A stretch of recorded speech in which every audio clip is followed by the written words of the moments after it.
juga bertanya, apakah agama dapat menyebabkan atau menyembuhkan perang? Itu pertanyaan yang ada. Tapi kita ingin melihat dalam tatanan yang sangat kompleks sekarang. Ada teori kita sebut dengan agonistik pluralisme. Dalam posisi di mana ada cara pandang keagamaan yang sangat kuat berakar dalam tradisi yang berbeda-beda dengan cara pandang yang sepenuhnya universal dan kadang-kadang sekuler, itu bisa berdampingan dengan baik. Jadi kalau selama ini kita menganggap bahwa peperangan itu bisa diselesaikan dengan nilai-nilai universal, dan pada dasarnya itu jadi niscaya. Penerimaan kita misalnya di Indonesia tentang Pancasila itu bukan karena hanya persoalan bahwa kita darah Indonesia, tapi kita menerima sebagai orang-orang Muslim. Nah, kita yang melihat apakah mungkin kemudian agama nantinya bisa juga berdampingan menyelesaikan problem-problem yang ada yang kemudian menyengsarakan kita semua. Jadi kalau sekarang itu kelihatannya bahwa Indonesia baik-baik saja, pada dasarnya kita akan mengalami satu proses di mana kalau kita membiarkan kondisi yang seperti ini, suasana akan jauh lebih buruk lagi.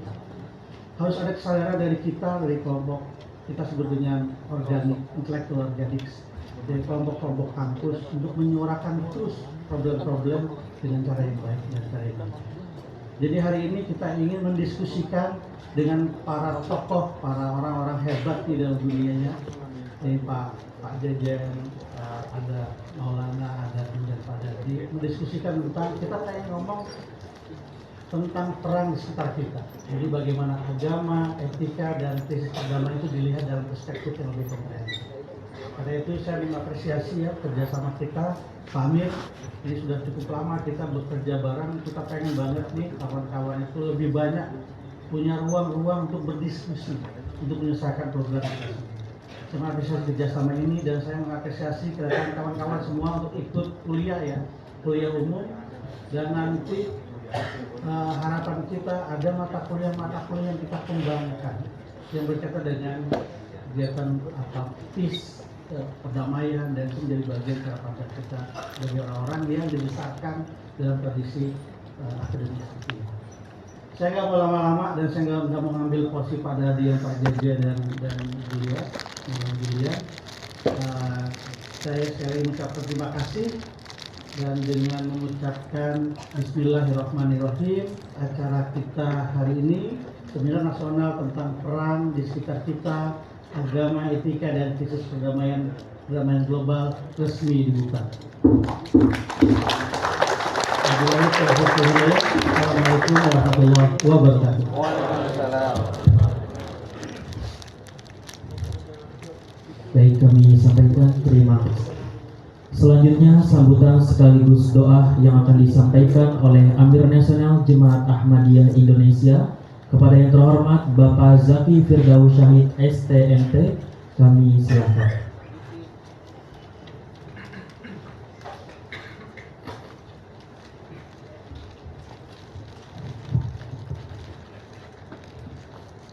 Bismillahirrahmanirrahim. Assalamualaikum warahmatullahi wabarakatuh. Waalaikumsalam warahmatullahi wabarakatuh. Asyhadu an la ilaha illallah wahdahu la syarika lah wa asyhadu anna Muhammadan abduhu wa rasuluh. Amma ba'du, fa'udzu billahi minasyaitonir rajim. Bismillahirrahmanirrahim.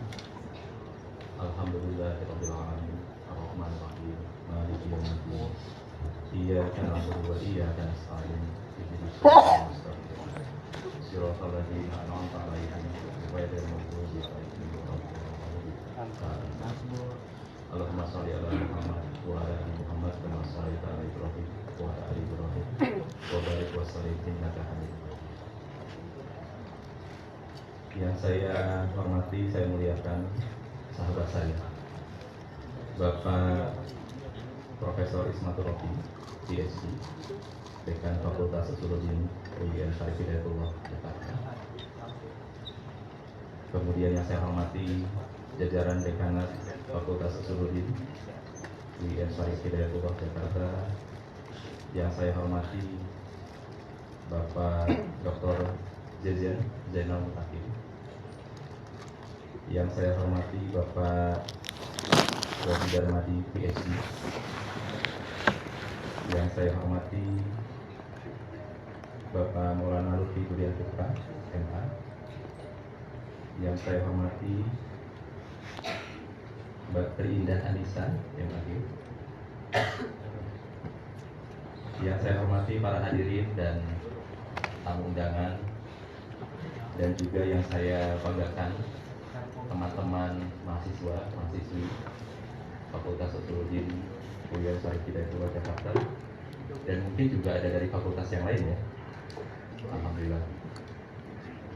Jadi acara pada pagi hari ini sebetulnya temanya sangat aktual dan sangat relevan dengan kondisi yang kita alami saat ini.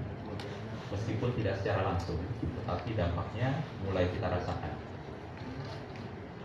mengenai perang di sekitar kita dalam konteks agama, etika, dan juga krisis perdamaian global.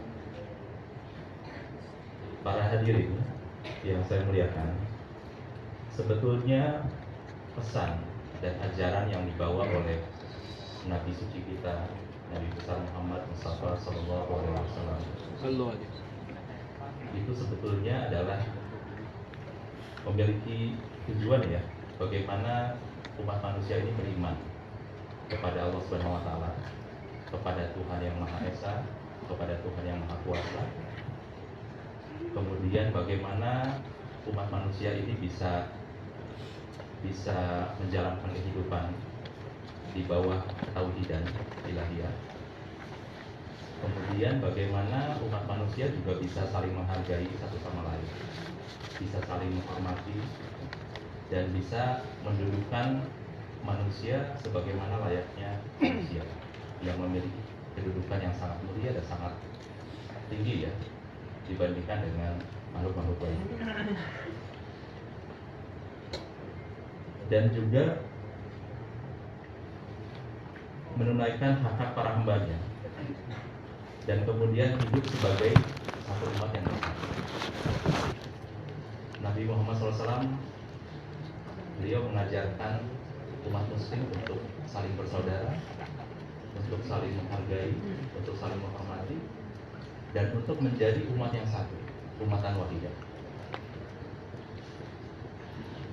Akan tetapi pada saat ini, meskipun mengakui mengucapkan kalimat la ilaha illallah Muhammad Rasulullah, tetapi sayangnya di antara sesama umat muslim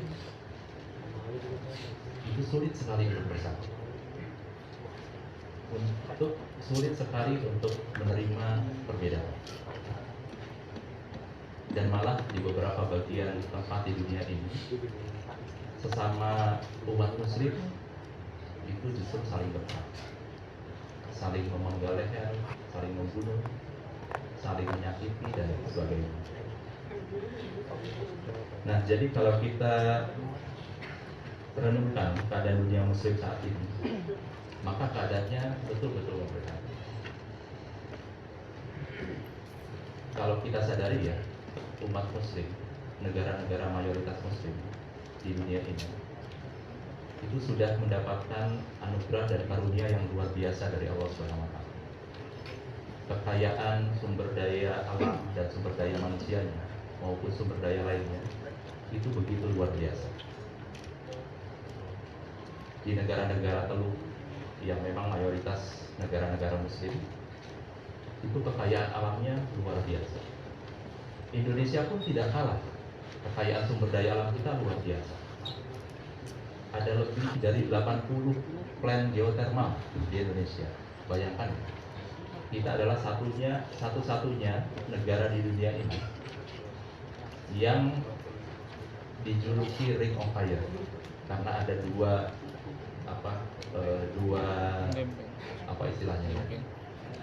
dua lempeng deretan gunung berapi, dan gunung berapi ini adalah pusatnya energi dari dalam bumi. Bayangkan ya, gunung berapi di Indonesia itu ratusan, bayangkan, dan ini adalah pusatnya. Nah, tetapi sayangnya, meskipun kekayaan sumber daya alam yang dimiliki oleh negara-negara muslim, tetapi kalau kita perhatikan betapa lemahnya negara-negara muslim di hadapan kekuatan-kekuatan besar barat. Kalau kita, mohon maaf, negara-negara muslim itu sibuk dengan perbedaan, sementara negara-negara dan kekuatan-kekuatan besar barat itu sibuk untuk membuat teknologi-teknologi yang mutakhir, termasuk untuk membuat alat-alat perang yang mutakhir juga. Nah, jadi inilah yang sebetulnya terjadi pada dunia muslim saat ini. Kekuatan-kekuatan besar dunia itu justru memanfaatkan perbedaan, perselisihan di antara sesama umat muslim. Dan kekuatan-kekuatan besar ini ingin menguasai dan mengendalikan sepenuhnya sumber daya dan kekayaan yang dimiliki oleh negara-negara muslim. Dan kalau kita lihat ya, negara-negara Arab itu sepertinya betul-betul di bawah kendali kekuatan-kekuatan besar. Dan kekuatan Dajjal ini sebetulnya akan selalu terus berupaya untuk memelihara ketidakharmonisan, memelihara ketidakrukunan, memelihara konflik di antara sesama umat muslim. Inilah yang harus kita sadari. Kami orang Muslim Ahmadiyah ini menjadi salah satu korban.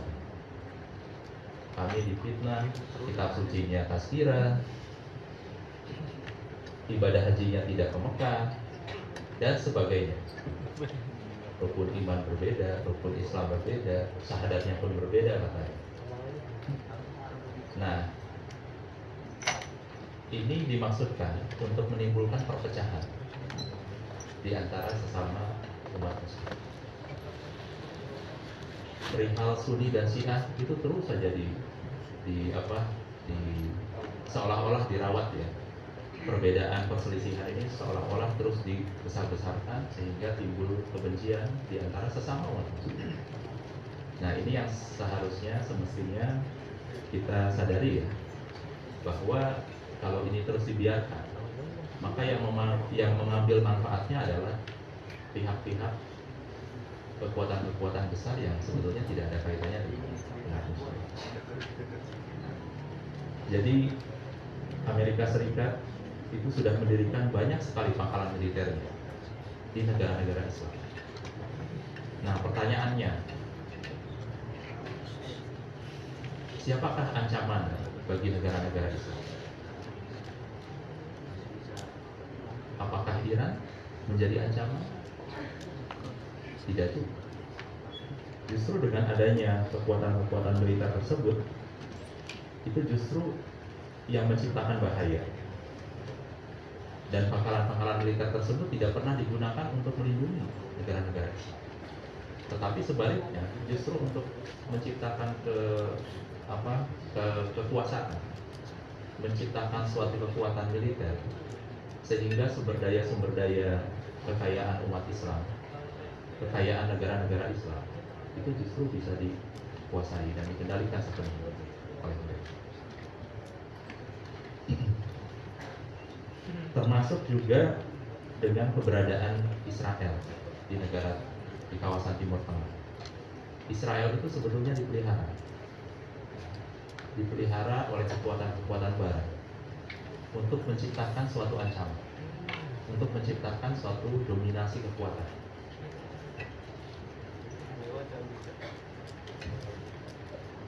Dan dari dulu sampai dengan sekarang ya, politik untuk memecah belah umat Islam ini akan terus dijalankan. Nah, ini yang harus kita sadari ya, sebagai bagian dari umat Muslim. Indonesia juga bukan tidak mungkin. Seperti yang saya sampaikan tadi, Indonesia ini sumber daya alamnya luar biasa, kaya. Dari mulai energi, dari mulai minyak bumi, panas bumi, kemudian segala jenis batuan material ada di sini. Nikel sebagai bahan bakar, sebagai bahan utama pembuat baterai, ini paling banyak di sini. Kemudian kelapa sawit juga bisa tumbuh subur di situ. Segala jenis tumbuh-tumbuhan, buah-buahan, sayuran, makanan bisa tumbuh di situ. Kemudian logam mulia, emas, dan perak dan sebagainya juga banyak di sini. Dan kita adalah negara mayoritas muslim terbesar nomor 2 ya setelah Pakistan di dunia. Nah, kita pun perlu menyadari hal ini ya.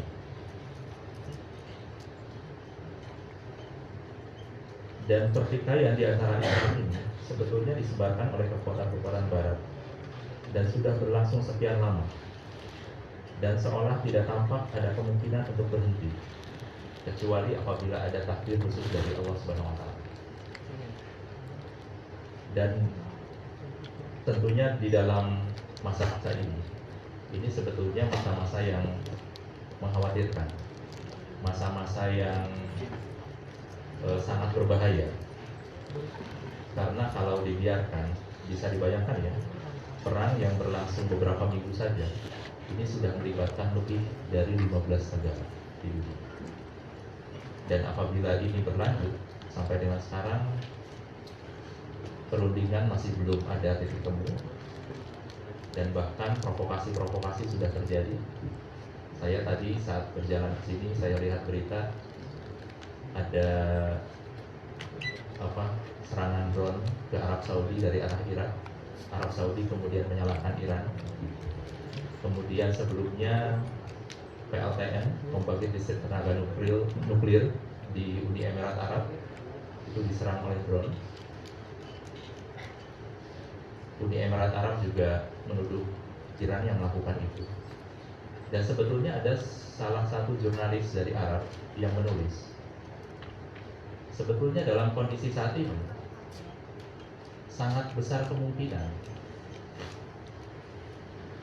ini terjadi serangan-serangan kepada negara-negara Islam yang justru dilakukan oleh Amerika dan Israel. Seperti yang terjadi dan dibuktikan beberapa waktu yang lalu ya, kilang minyak terbesar Aramco di Arab Saudi itu ternyata diserang oleh drone-nya Iran. Tujuannya adalah untuk memecah belah kekuatan dan menimbulkan peperangan di antara sesama umat muslim. Bahkan seorang jurnalis Arab tersebut menulis, boleh jadi suatu saat Amerika dan Israel itu akan meninggalkan medan peperangan ini dan membiarkan negara-negara muslim itu saling menyerang. Bukan tidak benar, karena memang arah-arahnya adalah seperti itu. Bahkan biaya perang teluk pun Amerika sekarang sudah menyampaikan ya, Trump sudah menyampaikan ini harus dibiayai oleh negara-negara Arab. Coba bayangkan, Amerika yang memulai serangan, kemudian negara-negara Arab yang harus membiayai peperangan. Nah, jadi menurut keyakinan kami, para Muslim Ahmadiyah, kami meyakini bahwa Allah Subhanahu wa taala itu tidak akan tinggal diam. Allah Subhanahu wa taala itu tidak akan membiarkan umat Islam dalam kondisi yang betul-betul berbahaya dan mengkhawatirkan. Allah Ta'ala akan mendatangkan Imam Mahdi yang akan membawa perdamaian, yang akan menegakkan dan membawa keunggulan bagi umat. Nah, inilah keyakinan kami bagi orang-orang Ahmadiyah. Dan kami juga ingin mengajak Bapak, Ibu, para hadirin semuanya, rekan-rekan mahasiswa juga, dalam masa-masa ini tentunya kita harus banyak-banyak berdoa. Berdoa yang pertama adalah untuk persatuan dunia Islam. Karena kalau dunia Islam bersatu, kalau umat muslim bersatu, maka inilah yang bisa menjadikan dunia ini lebih aman. Karena ajaran Islam itu bukan untuk merendahkan suatu kaum atau suatu bangsa ya, termasuk untuk merendahkan umat non-muslim, tidak. Tetapi ajaran Islam itu adalah rahmatan lil alamin, memberi manfaat, memberi rahmat, memberi faedah sebanyak-banyaknya untuk alam lingkungan umat manusia. Islam sebetulnya adalah jawaban dan solusi bagi umat manusia di dunia. Nah, jadi sekali lagi seminar nasional pada hari ini ya, ini sangat aktual, sangat relevan dengan kondisi kita. Dan para hadirin semuanya, termasuk adik-adik mahasiswa, mahasiswi yang merupakan generasi intelek bangsa ini, yang merupakan agen-agen perubahan, yang merupakan generasi yang bisa mempengaruhi masyarakat Indonesia pada umumnya. Sampaikanlah kepada lingkungan sekitar kita sesuai dengan kapasitas kita masing-masing. Pentingnya kita banyak-banyak berdoa untuk persatuan dunia Islam pada saat ini dan untuk perdamaian dunia pada saat ini. Karena kalau ini terus dibiarkan, maka kondisi dunia ini akan kembali kepada perang dunia yang tentu kita tidak harapkan. Marilah kita berdoa, mudah-mudahan Allah SWT meridhoi acara kita, kegiatan kita pada hari ini. Berdoa dulu.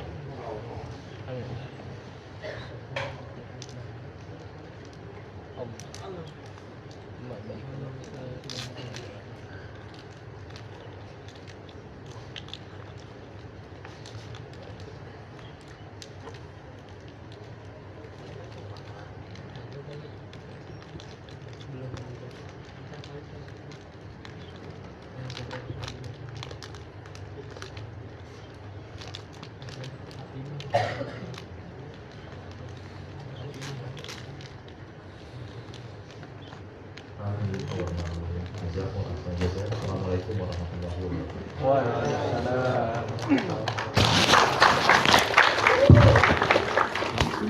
Baik, kami sampaikan terima kasih. Hadirin yang kami hormati, selanjutnya kita akan memasuki